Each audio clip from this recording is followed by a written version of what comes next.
नमस्कार, मैं हूं मनोज वर्मा और आप देख रहे हैं हमारा विशेष कार्यक्रम अटेंशन। मध्य प्रदेश में उपचुनाव की जंग अब नए मोड़ पर आ गई है। बीजेपी, कांग्रेस दोनों ही दलों ने सभी चारों सीटों पर अपने उम्मीदवार घोषित कर दिए हैं। खास तौर पर दोनों दलों के लिए साख का सवाल बनी खंडवा लोकसभा सीट पर सभी की निगाहें। इस सीट पर बीजेपी ने करीब 25 साल बाद ओबीसी कार्ड खेला है, तो कांग्रेस ने 15 साल बाद किसी सामान्य वर्ग के नेता पर भरोसा जताया है। अब ऐसे में किसका दाव सही बैठता है, ये देखना दिलचस्प होगा। अटेंशन में आज हम इसी पर चर्चा करेंगे, लेकिन उसके पहले देखिए हमारी खास रिपोर्ट।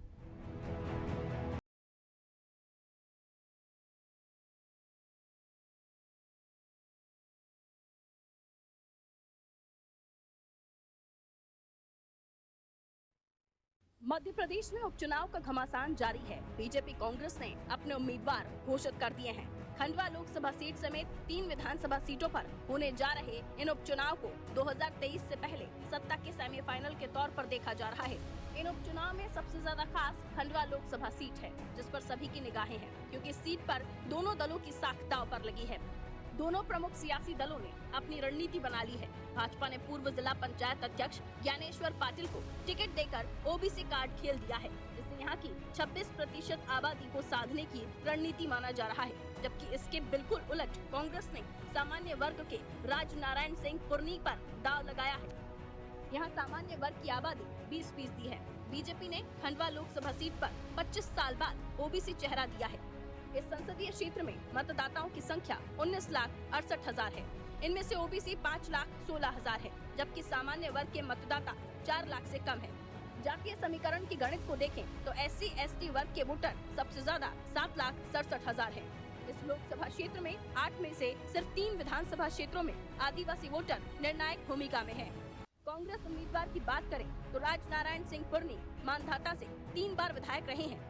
राजनारायण सिंह की उम्र 69 साल की है। वो करीब 22 साल बाद चुनाव लड़ने जा रहे हैं। राजनारायण अर्जुन सिंह और दिग्विजय सिंह की सरकार में विधायक रहे हैं।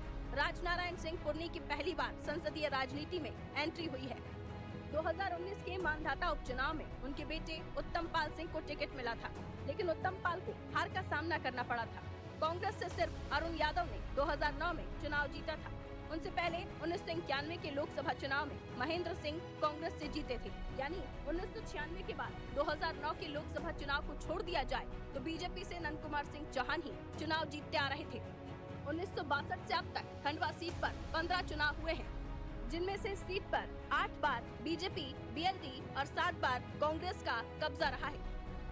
ओबीसी वोट की अहमियत का एहसास 2018 के विधानसभा चुनाव में कर चुकी बीजेपी के लिए उपचुनाव में भी चुनौती बनी हुई है। खंडवा लोकसभा सीट सहित 3 विधानसभा क्षेत्र के उपचुनाव में आदिवासी वर्ग की निर्णायक भूमिका तय है। खंडवा और जोबट सीट पर इस वर्ग को साधना बीजेपी के लिए अग्नि परीक्षा साबित होगी। दरअसल खंडवा लोकसभा सीट की 8 में से 3 आदिवासी और 1 अनुसूचित जाति के लिए आरक्षित विधानसभा सीटों पर मतदान का आंकड़ा देखे तो स्पष्ट होता है कि यहाँ सीधा मुकाबला हमेशा से बीजेपी और कांग्रेस के बीच रहा है। विधानसभा लोकसभा में किसे भेजना है, इसकी चाबी आदिवासी वर्ग के हाथ में ही रही है। लेकिन मुश्किल ये है कि फिलहाल कांग्रेस और बीजेपी के पास आदिवासी चेहरों का टोटा है। कांग्रेस 2018 के विधानसभा चुनाव में मिली जीत को उपचुनाव में कैश कराने की तैयारी में है। 2018 के चुनाव में कांग्रेस को खंडवा लोकसभा क्षेत्र में आने वाली विधानसभा सीटों पर बीजेपी के मुकाबले अच्छी बढ़त हासिल हुई थी। फिर भी कांग्रेस को 2021 की लोकसभा सीट के उपचुनाव में आदिवासी वोटरों से खासी उम्मीद है। भारतीय जनता पार्टी सम्मान सभी का, तुष्टिकरण किसी का नहीं, इस पर काम करती है और लगातार भारतीय जनता पार्टी में जो कार्यकर्ता काम करता है उसको अवसर दिया जाता है।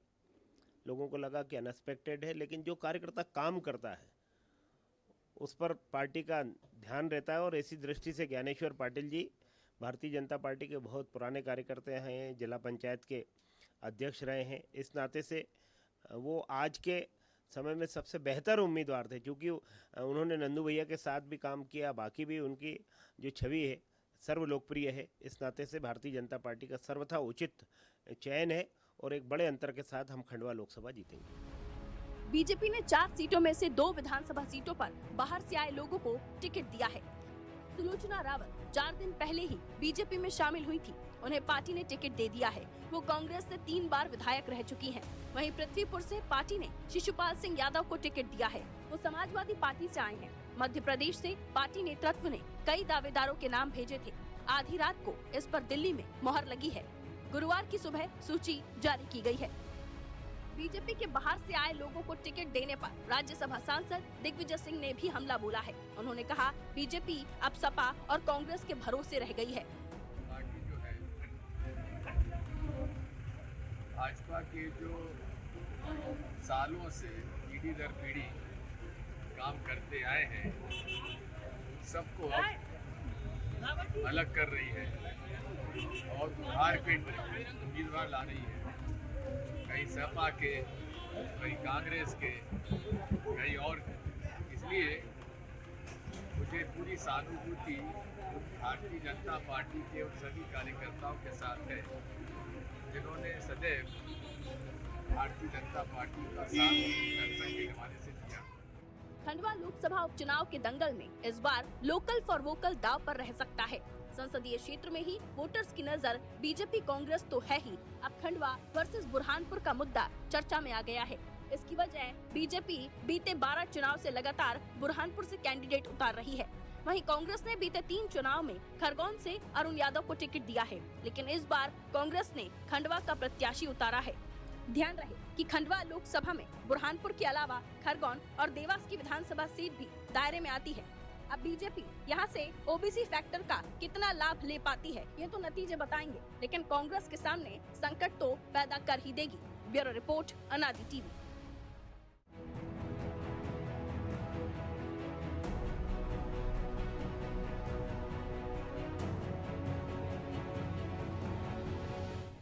तो इसी पर चर्चा करने के लिए हमारे साथ जुड़ गए हैं वरिष्ठ पत्रकार संजीव श्रीवास्तव और अनादि टीवी के ब्यूरो हेड ब्रजेश चौक से। संजीव जी, सबसे पहले आप ही के पास कि अकेले एकमात्र ओबीसी फैक्टर से कांग्रेस को हरा पाएगी बीजेपी? हालांकि परंपरागत सीटें बीजेपी की है। खंडवा लोकसभा और 2009 का एक अपवाद छोड़ दें, क्योंकि वो ऐसा चुनाव था, हमने देखा कि सुमित्रा महाजन की लीड 10,000 की रह गई थी। हमने देखा मंदसौर सीट बीजेपी हार गई थी। उज्जैन सत्यनारायण जटिया जैसे दिग्गज निपट गए थे उस लहर में। तो उसको छोड़ने के बाद अब बीजेपी की लगातार बढ़त बढ़ती रही थी यहाँ। तो अब ओबीसी के बाहर क्या नैया पार लग जाएगी? और दूसरा, जो असंतोष की चुनौती होगी बीजेपी के सामने, उससे कैसे निपटेगी? नहीं, बेशक अकेले आप जातिगत समीकरण को लेकर बहुत संभावनाओं को देखना उचित नहीं होगा। आपको पूरी तरीके से जुटना होगा, काम करना होगा। ज्ञानेश्वर पाटिल की टिकट में कोई विस्मय नहीं है। हमें लगातार मानकर चल रहे थे, शुरुआत में उन्हीं का नाम उभर कर आया था। बाद में जो हालात बने, वहां ये माना गया है कि जो वहाँ नंद कुमार सिंह चौहान के बेटे को शायद टिकट मिल सकता है, जो एक सहानुभूति है वो कहीं काम करे। लेकिन वहां जो सारे समीकरण है, वहां अर्चना चिटनिस वर्सेस नंद कुमार सिंह चौहान बरसों बरस चलता रहा है।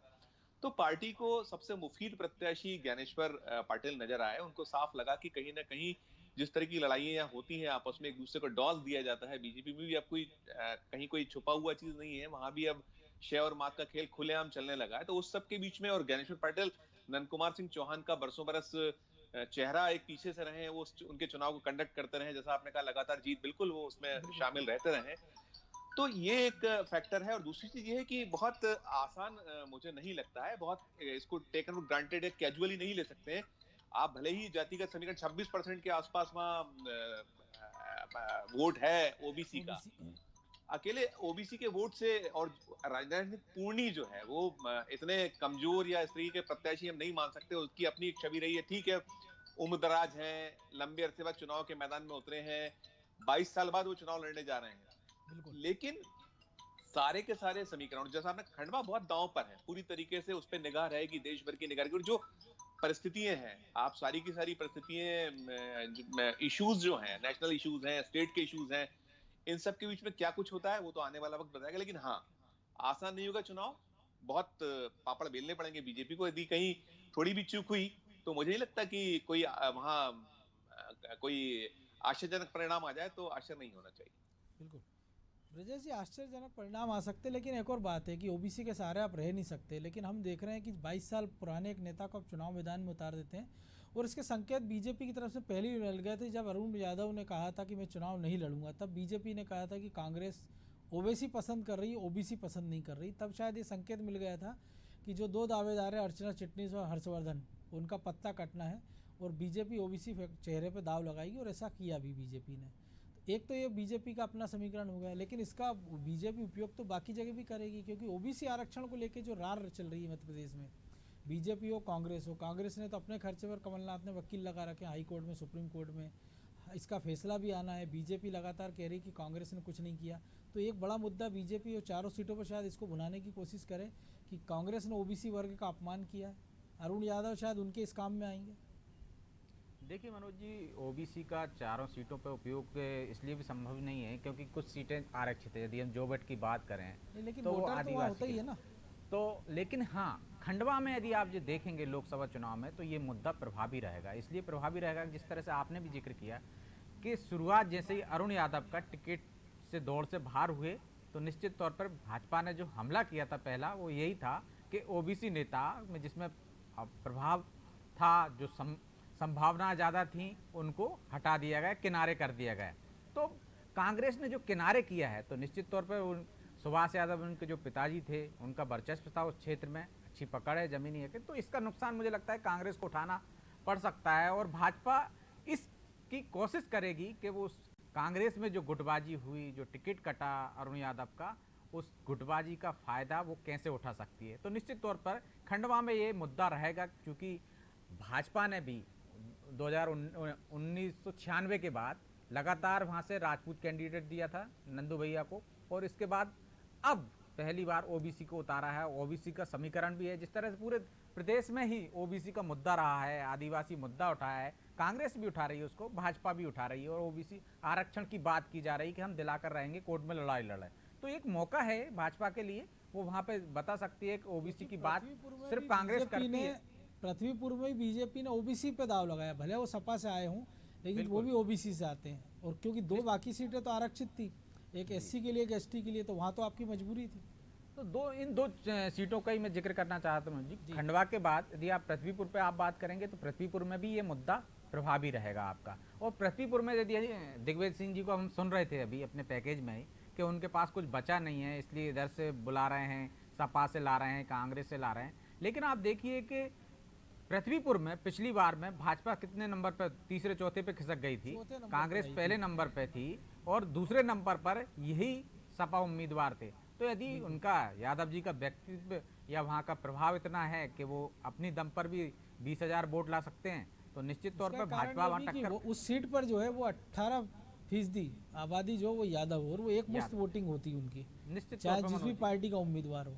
इससे पहले भी हमने देखा है जब सुनील नायक और बृजेंद्र सिंह राठौर के बीच में वहाँ पे मुकाबला हुआ था, तो सपा भी एक निर्णायक भूमिका में रही थी। सपा की वजह से एक जो लॉस हुआ था पिछली बार उनको नायक जी से हारने पे, उसके कारण भी एक सपा ही रहा था। क्योंकि सपा का वोट बैंक, भले ही ना कहें हम, जो आप कह रहे हैं वो जातिगत आधार पर वोट बैंक उधर शिफ्ट होगा। यदि वो वोट बैंक ही हासिल कर लेते हैं, वो यादव वोट बैंक ही हासिल कर लेते हैं, तो निश्चित तौर पर जो 54,000 से अधिक मतों से जो बृजेंद्र सिंह राठौर की विजय हुए थे, तो उस अंतर को यदि पाट लेंगे ये, तो निश्चित तौर पर भावी कड़ा मुकाबला होगा। खंडवा में तो मुकाबला अभी फिलहाल हम भले ही संजीव जी कह रहे हों कि मुकाबला है, लेकिन वो भाजपा की सीट रही है। और मुझे नहीं लगता है कि जिस तरह से उन्होंने निर्णय लिया है, ओबीसी चेहरा एक अलग बात है।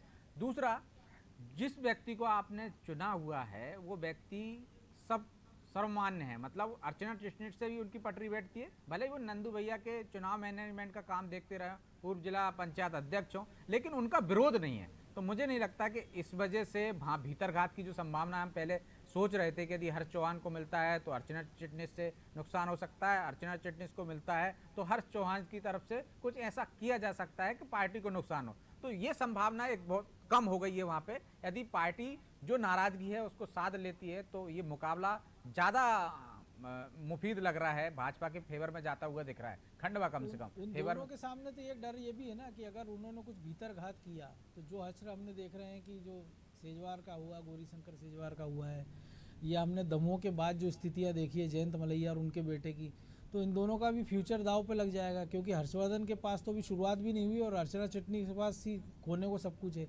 पिछला चुनाव हार गई हैं। तो शायद एक पार्टी को ये भी लगा होगा, संगठन को, इसीलिए एक चेहरा ऐसा दिया कि दोनों की मजबूरी है कि अगर आप उनके साथ ना भी जाएंगे तो उनके विरोध में भी ना जाएं। देखिए मनोज जी, पार्टियां हमेशा जीतने वाले उम्मीदवार पर दाव लगाती हैं। यदि गुटबाजी छोड़ दिया जाए, कांग्रेस में हम ये 100% नहीं कह सकते हैं कि वहाँ पे जीतने वाले पर ही दाव लगाया जाता है, लेकिन कोशिश वहाँ भी ज़्यादातर यही होती है कि जीतने वाले पर हम दाव लगाएं।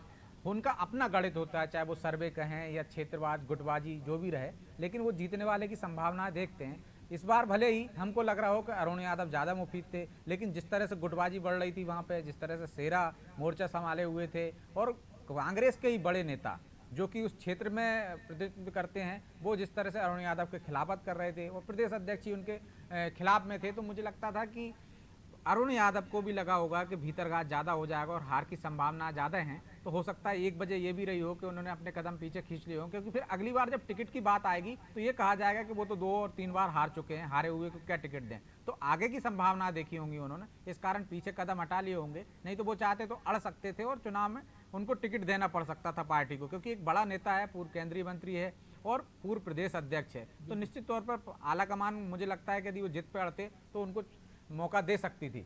लेकिन यदि हम देखें तो अब खंडवा मुफीद ज़्यादा दिख रही है। जोबट की यदि हम बात करें मनोज जी, तो सुलोचना रावत को, विशाल रावत के आने से भावी भाजपा को मुकाबला कड़ा मिल रहा है, क्योंकि पिछली बार जो जीत हुई थी 2000 के अंतर से हुई थी। लेकिन उसका एक बड़ा कारण कि विशाल रावत की शायद बगावत भी थी। संजीव जी, एक और चीज़ है कि हमने देखा कि जिस कारण से उन्होंने कदम खींचे, या ये बताया गया कि सर्वे के आधार पर कांग्रेस वहाँ टिकट देगी, तो ये जो सर्वे होते हैं, आपको नहीं लग रहा है कि एक 22 साल पहले एक आदमी जिसने चुनाव लड़ा हो, जो सक्रिय राजनीति में ना हो, जो बेटे के लिए मेहनत करता रहा हो 3 साल पहले तक, उसका सर्वे में अचानक से नाम हो जाता है, और एक ऐसा कैंडिडेट जिसके लिए दिग्विजय सिंह कह रहे हैं बीजेपी के लिए चिंता जता रहे कार्यकर्ताओं की, लेकिन उनका अपने शागिर्द जिसको वो शुभकामना दे देते हैं, उसको टिकट खतरे में दिखता है, वो अपने कदम वापस खींच लेता है। तो कांग्रेस में लगातार लोग छोड़ कर जा रहे हैं, कि चाहे वो सुलोचना रावत की बात करें हम, या बाकी जो अतीत में जितने लोग गए हैं।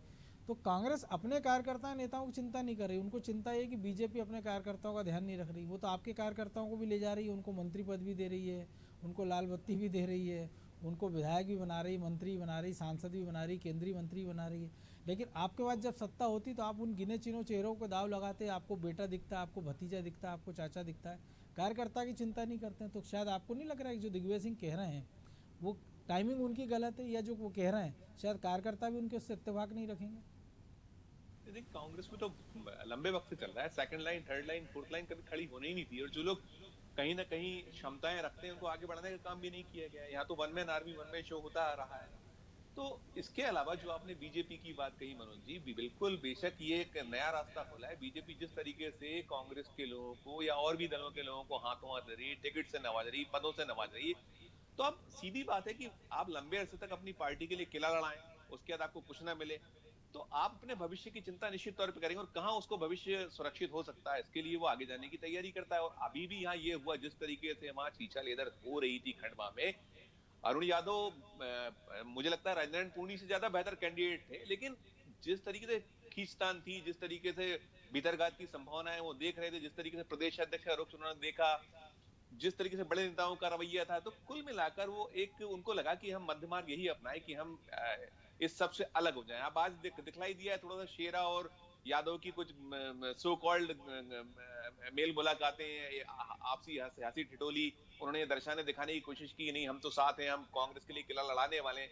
अब शेरा सदी के लोगों पर यदि कांग्रेस भरोसा करती, जिस शेरा ने लगातार धोखा दिया कांग्रेस को, कभी इस खेमे में, कभी उस खेमे में, खुलेआम वो बार्गेनिंग कर रहे थे, कभी कमलनाथ के पास आते थे, कभी बीजेपी के खेमे में चले जाते थे, कभी वो गुड़गांव में नजर आते थे जब सत्ता इधर उधर हो रही थी।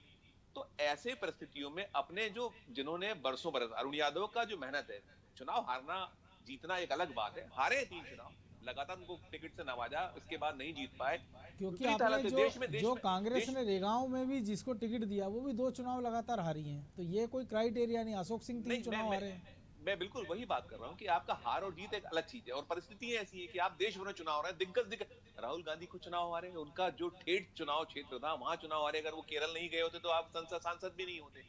तो ऐसे हालातों में आपको सोचना होगा, और आपके पास एसेट्स हैं, आपकी जो आने वाला वक्त है, कमलनाथ की उम्र जिस सामने है, कितने साल राजनीति होगी, 5 साल, 10 साल, 8 साल होनी है, दिग्विजय सिंह जिस उम्र पे खड़े हैं, उनकी आगे कितने साल चलनी है, उनको भी अपने बेटे का भविष्य दिखता है, कमलनाथ को अपने बेटे का भविष्य। लेकिन इन सब के बीच में जो नेता कांग्रेस के लिए सतत एक किला लड़ाते रहे, जिन्होंने एक जमीन तैयार की है, हम उसको इनकार नहीं कर सकते। अगर 2018 में कांग्रेस की मध्य प्रदेश में वापसी हुई तो उसमें बहुत सारे लोगों का योगदान था। उसमें योगदान में अरुण यादव का बहुत महती भूमिका रही। उन्होंने बिल्कुल, बहुत, अजय सिंह जब वो अरुण प्रदेश, यादव ने जो यात्रा निकाली थी, खास तौर से बिल्कुल न्याय बिल्कुल, यात्रा। मैं उसी और आ रहा था। तो जी जी। आपको ऐसे स्थिति में हार और जीत को ना देखकर आप सर्वे का कहीं उदाहरण देते हैं। आप बहुत बलशाली प्रभावशाली प्रदेश अध्यक्ष हैं। आपकी एक अलग कद है, काठी है, दिल्ली के जो ओहरा है आपका दिल्ली में। इन सब के बीच में आपको, मुझे लगता है, इन सबको संभाल के रखना चाहिए था। अगर इनको आप नहीं अबेर रहे हैं, नहीं कर रहे हैं, तो आने वाले दिनों में जो आगे ये तो है नहीं कि चुनाव की राजनीति ही उपचुनाव में खत्म हो जानी है। आने वाला वक्त बहुत कठिन होने वाला है कांग्रेस के लिए, और यूपी ना बने मध्य प्रदेश, इसकी चिंता यदि नहीं करती है कांग्रेस तो बहुत बुरे हालात मध्य प्रदेश में होंगे। और अभी तो बड़ा 50-50 दिखता है मुझको। जिस तरीके की परिस्थितियां पूरे देश में, प्रदेश में है, जो मुद्दे हैं, उनमें कहीं ना कहीं जीवित दिखती है कांग्रेस।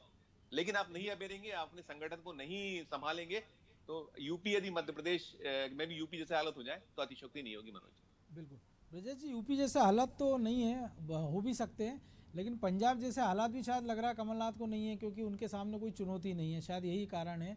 दूसरा एक और बात है कि ओबीसी वाले मामले को छोड़कर अब हम देख रहे हैं कि वो महंगाई की बात कर रहे हैं, अच्छा इशू किसान की बात कर रहे हैं। तो ये इशू आपको नहीं लगता कि बहुत पहले से, जब 10 महीने से दिल्ली में किसान आंदोलन चल रहा है, मध्य प्रदेश में राकेश टिकैत आ गए, कांग्रेस ने खुद प्रदेशव्यापी बंद और देशव्यापी बंद का समर्थन किया, सड़क पर उतरे, लेकिन किस्तों में सब कुछ काम हो रहा है। महंगाई की बात हो रहे हैं तो जीतू पटवारी प्रेस कॉन्फ्रेंस करके किसानों की बात कर रहे हैं।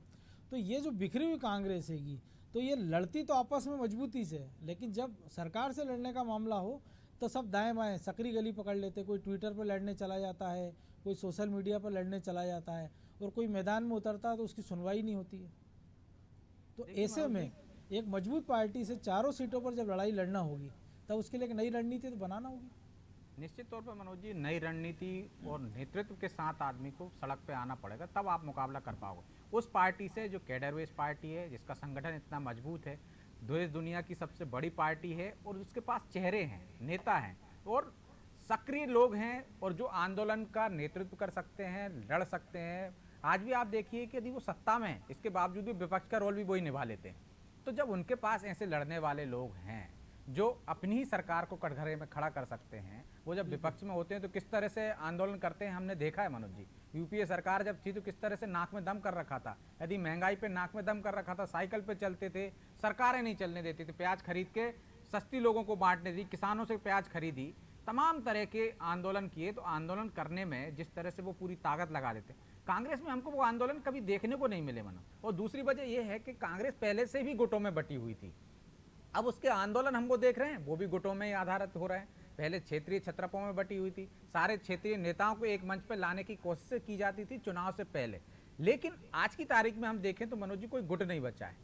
यदि आप देखें तो सब हाशिए पे डाल दिए आपने। अरुण यादव को एक गुट मजबूत किया जा सकता था, उनको आपने किनारे कर दिया। अब दिग्विजय सिंह बचे हैं और कमलनाथ बचे हैं, और दोनों में कोई ऐसा विवाद हमको देखने को नहीं मिल रहा है। यदि कमलनाथ आज रणनीति बनाए दिग्विजय सिंह को साथ लेकर, तो निश्चित तौर पर कांग्रेस मध्य प्रदेश में आंदोलन वैसे ही खड़ा कर सकती है। उनके पास कार्यकर्ता भी कमी नहीं है, लेकिन एक रणनीति, एक कार्य योजना बनाने की जरूरत है। वो बनाते नहीं, वो ट्विटर पे कह देते हैं कि आंदोलन कीजिए। अब महंगाई पे एक दिन पहले उन्होंने कह दिया कि महंगाई पे आपको आंदोलन करना है। बाकायदा पूरी रणनीति बनाइए, ब्लॉक स्तर तक भेजिए और कहिए कि सबको आंदोलन करना है, उसकी फोटो भेजना। क्योंकि दिक्कत यही कि कार्डर आपके पास है नहीं और लीडरों को आप तैयार नहीं कर रहे, और जो तैयार है उनको निपटाने में आप कसर नहीं छोड़ रहे। चूंकि अब समय इजाजत नहीं दे रहा, इसलिए चर्चा को यहीं विराम देना होगा। बहुत धन्यवाद संजीव जी आपका, ब्रजेश जी आपका। तो निश्चित तौर पर बीजेपी ने एक बड़ा दाव लगाने की कोशिश की। ओबीसी आरक्षण का बात करें अगर, तो लंबे समय से मध्य प्रदेश की राजनीति में इसको लेकर गर्माहट चल रही है। और अब जिस प्रकार से खंडवा और रेगांव, माफ कीजिए, खंडवा में जिस प्रकार से बीजेपी ने ओबीसी पर दाव लगाया है और पृथ्वीपुर में ओबीसी कैंडिडेट उतारा है, तो बीजेपी ने तो अपने इरादे साफ कर दिए हैं। अब कांग्रेस को इस चुनौती से कैसे पार पाती है, इसके लिए अभी से इंतजाम करना होगा। अटेंशन में आज इतना ही, मुझे दीजिए इजाज़त और आप देखते रहिए अनादि टीवी। नमस्कार।